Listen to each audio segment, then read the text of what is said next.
mean, it informs everything, doesn't it? It's like, you can even feel it by the first scene where we're introduced to Indira. It's like, there's no fear here, you know? And she's also looking at Spike and Clem to, like, help me out. Like I'm the leader in this type of situation, and she takes complete ownership of that from the very beginning. Of course, then you see like there's certain stakes in being a Slayer that she's not the most aware of yet, but the fact that she's already coming in with just, again, like a lot of exuberance and confidence, I think shows and says a lot, or all that it needs to say. And then for me, just as an actor, it's exciting to be a part of this world. You know, we don't get many opportunities like this, being people of color.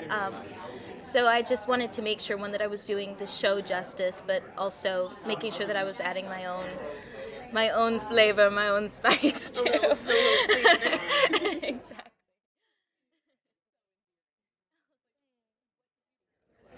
Well, I think what's so wonderful about Indira is her love of being a Slayer. Like, her love of the Buffyverse is something that I can relate to, even though I wasn't very aware of the world yet.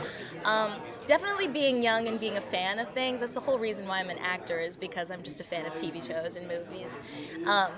And I feel like, yes, she is feisty and she can be very determined and maybe fiery at times. At the end of the day, at her core, she is also a 16-year-old girl. And that adds this very like human aspect, one, but also adds a fresh perspective and maybe a way that we haven't seen with past Slayers before. So I was definitely able to add this like fan aspect, because there are plenty of times, even in this industry, where I freak out that I'm in the same room with a lot of these people.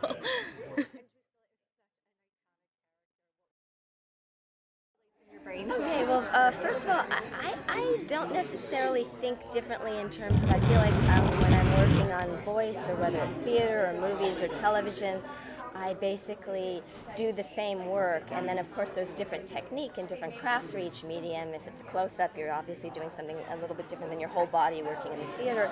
But for me, it's really about creating or bringing back a fully well-rounded character, and all the nuance and the development of that character and the contradictions of that character, and then that will inform your voice vocally and will be fulsome in your portrayal. So I think that, and in terms of stepping back into Drew, I think when you've inhabited a character for a long time, and whether it's on series television or in doing a long run of a play, so it gets sort of into your tissues in some way, and it's sort of there.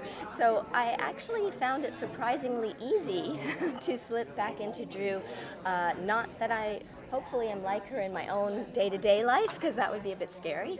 But she to pick her back up came pretty effortlessly, and was like, oh yeah, I remember this.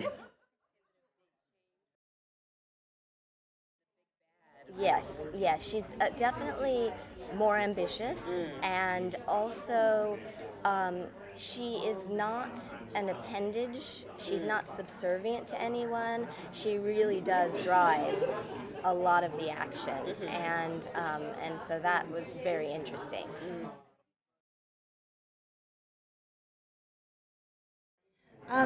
It's just amazing. Again, like, you can't put a price on that type of one experience as an actor. Like, just to be able to witness the talent of like Juliet and James and Charisma and Emma. It's just been like a dream, really.